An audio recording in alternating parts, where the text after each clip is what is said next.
Magandang oras mga kababayan, mga ka-Golden Boy. Akala ni Amy Marcos ay makaisa na siya dito sa iniendorso ni BP Sara na black ad para sa kanya. Ito yung sikat ngayon, viral na itim, kulay itim advertisement nila ni BP Sara. Ngayon merong magaling dito na mga broadcast journalist at political analyst na rin, si Ronald Llamas at si Christian Esguerra, ay merong insights tungkol dito. Well, panoorin natin ang video courtesy ni Christian Esguerra.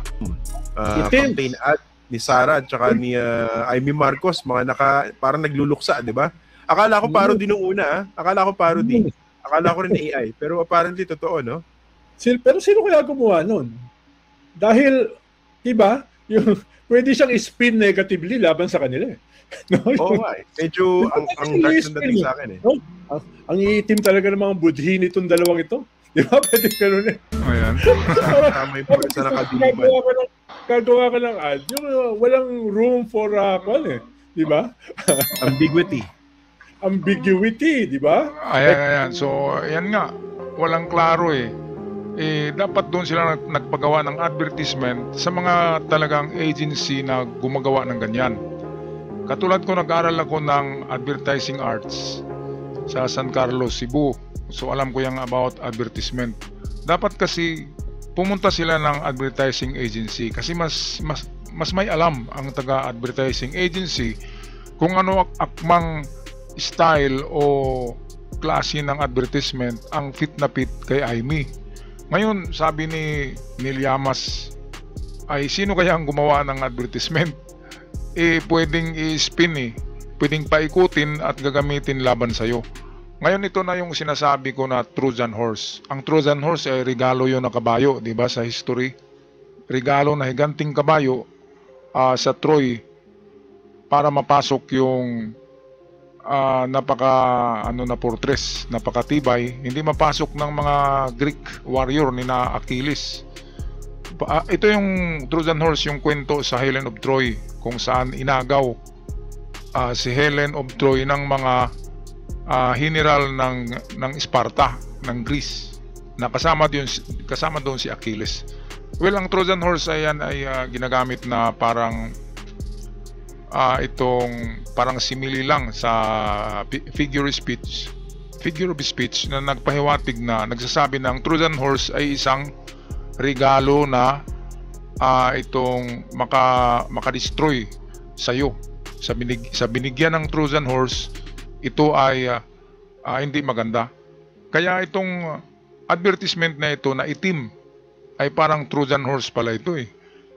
Kasi noon pa man, di ba, merong diyan hindi nagustuhan nila Baste. Si BP Sara lang ang nagkagusto kay Amy.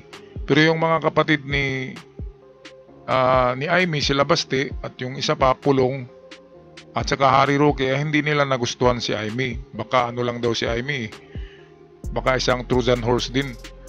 Pero dahil sa close sila ni BP Sara, ito binigyan ni BP Sara ng itim na advertisement. Pero sasabi dito, ang sabi ni Lorenzo Amigdat ni Ronald Llamas ay ito'y pwedeng gamitin para lalong babagsak si Amy. Naku, kaya Trojan horse nga ito.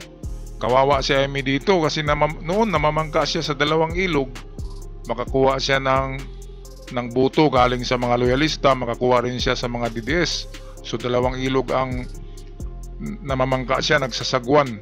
Ngayon, pumunta siya sa isang ilog na lang, sa ilog ng mga DDS, at nagsasagwan siya doon. Ang problema, mababaw ang tubig, tsaka maraming basura, di ba? hindi uusad ang kanyang bangka. Kaya itong pagkakamali niya dahil ang pinili niya na ilog para doon siya mamangka, si Amy, ay mababaw na pala ito, hindi na pwedeng gamitan ng bangka. Naku, kawawang Amy. Patuloy tayo dito sa intelihenteng diskusyon ni na Ronald Llamas at Christian Esguerra. Itong dalawa kasi mga batika na journalist ito. At ito yung mga anti-Marcos ngayon. Pero tingnan nyo mga anti-Marcos ito Pero tingnan nyo ngayon, parang sila di ba? Parang galit sila sa sa mga Duterte. Parang ayaw nila, di ba? Kaya kung papiliin tayo ngayon, Marcos o Duterte, saan ka ba pupunta, di ba? Kailangan mamili ka, kaya sa Marcos na lang. Kung ikaw ay anti-Marcos noon, pero Marcos versus Duterte, ay wag na. Marcos na lang kaysa pipiliin mo yung Duterte. Kaya ito ang nangyari kay Llamas at Esguerra, mga anti-Marcos to, pero ngayon, kung papiliin sila, ay ganun din. Kay Marcos na lang kaysa doon sa madilim, di ba?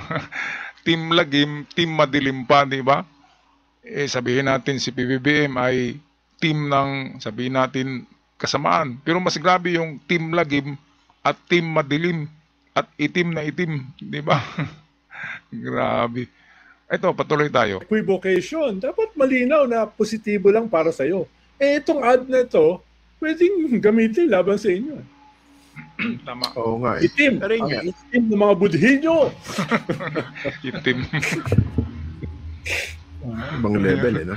Well, sarang kadiliman. Sabi nga ni favorite ex-human rights lawyer. Ayan, tuloy naging katatawanan yung itim na ad. Nagpapakita lang talaga ng kung anong nasa loob talaga nila Sara. Talagang maitim na mga budi, sabi ni Llamas. Maitim. Talagang maitim na mga budi ito. Sabi na, Pandaw, sinabi rin niya, politics is addition, katulad ni Toby Chanko. Di ba? Parang napaka-original ng statement. Parang napaka-original. No? Ikaw ba, bumilib ka na sinabi yun ni Harry Roque at sinabi ni Toby Chanko that politics is addition? Ako, simple-minded ako eh. Talaga napakasimple ko mag-isip. Pag sinabing addition, addition yan. Pag sinabing subtraction, subtraction. Maniniwala ako dyan. Yung puwersa ng kadiliman. If at all, this basically is emblematic of the so-called Team Kadiliman at Team Kasamaan. Team Kasamaan. Diba? Yun ang una ko may isip nung pinanood mo yung... Ayan, diba? Kaya sabi ko, sino gumawa nito? Parang Team Madilim hindi necessarily tulong kay Aimee. Oo nga eh. Ito naman ang bumabalot talaga kay Aimee, katulad ni Hanilet, katulad ni Baste, Duterte, katulad ni Panelo, etc. So, malay mo, baka talagang ginawa yan.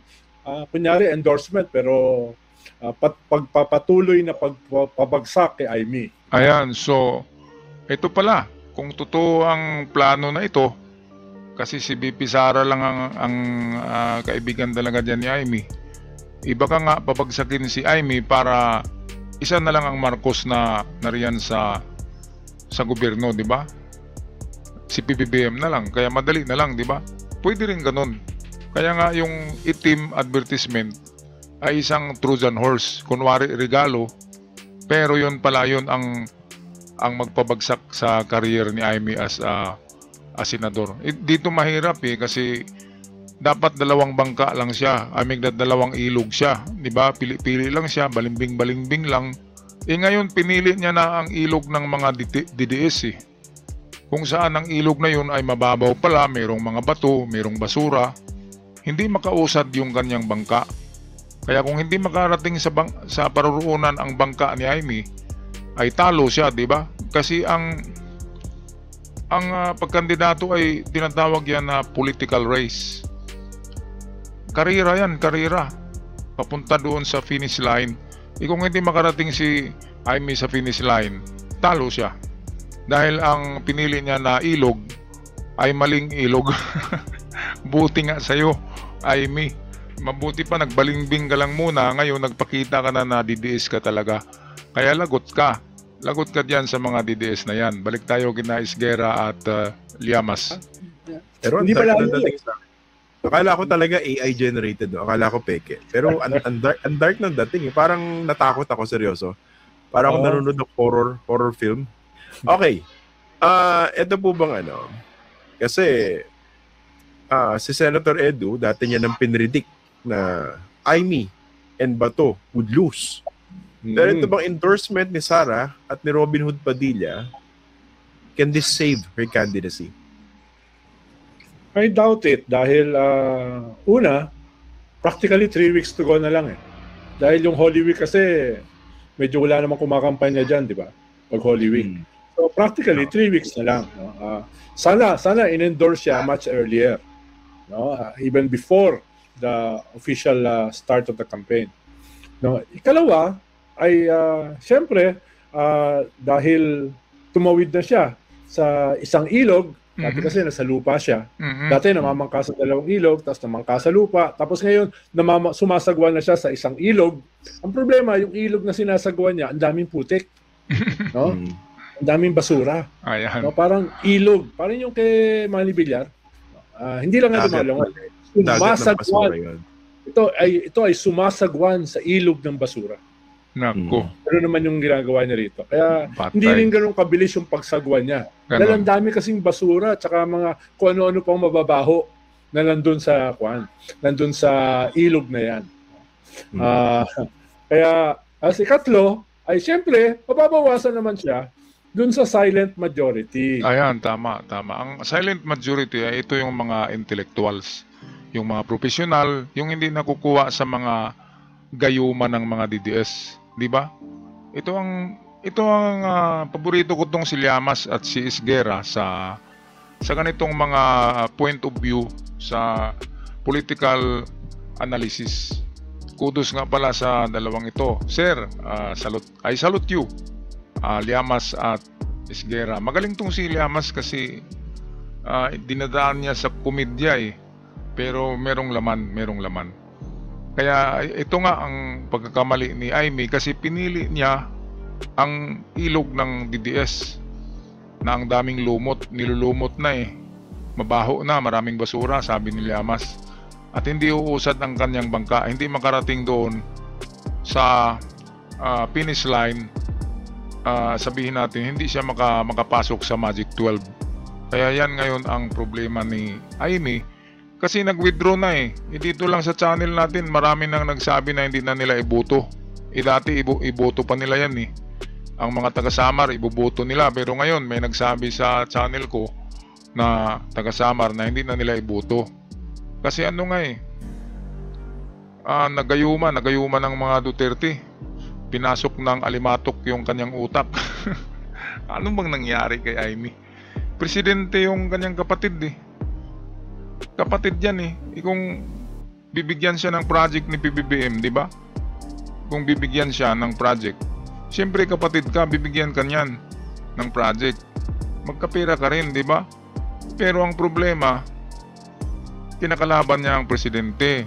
Okay lang sana kung si Aimee ang presidente, tapos kinalaban niya si Bongbong as sabihin natin senador pa si Bongbong, okay lang yun, pero presidente si Bongbong pinakamataas na yan na ranggo ng public official. Maling-mali si Aimee, maling-mali. Kapatid mo yan sa panahon ng krisis, ng problema, ang kapatid talaga tutulong sa kapatid. Yan ang katotohanan yan. The blood is always thicker than water. Yan ang kasabihan. Okay, tapusin natin ang video. Naayaw naman sa mga Duterte. So, lalo na, posible, mismo doon sa base niya sa Ilocos. No? Dahil, siyempre, si Aimee na mismo nagsabi, pinagalitan daw siya ng mga matatanda na Ilocano, ba't mo inaaway ang kapatid mo? Ayan, so yan nga. Bakit naman inaaway? Mga matanda na yung nagsabi kung pakinggan ko kasi si Aimee, parang ano lang ang isip niya Parang high school, di ba? Hindi malalim yung pag-iisip. Sayang ng mga tao. Nakarating na sa Senado, sinayangan pa, di ba? Kung hindi siya manalo ngayon, ano na mangyari sa kanyang career, di ba? Sa 60 mahigit na si Aimee. Nasa 67 years old na yata si Aimee o 66. Tapos sinayangan niya ang kanyang karera dahil sa pagkampi niya sa mga DDS. O ayan, hinatak tuloy siya sa kumunoy ng mga DDS. Kasi ang mga DDS, papunta na yan doon sa, bubulusok na yan doon papunta sa kumunoy. Mabao na yan sa putik na napakalagkit. Kumunoy nga Tapos itong si Aimee ay sumama sa kumunoy. O sige, goodbye. Bye-bye Ma'am Aimee. O ayan, mangyayari sa'yo. Alright, hanggang dito na lamang tayo. Kudos. Salamat sa ating video galing kay Christian Esguerra at Ronald Llamas. Mabuhay kayo sir, at sa aking mga avid followers, maraming salamat, at sa mga bago pa lamang, huwag kalimutan mag-subscribe. I-click lang ang red button down below. Paki-share sa ating videos. Hanggang sa muli, God bless the Philippines. Ingat ang lahat.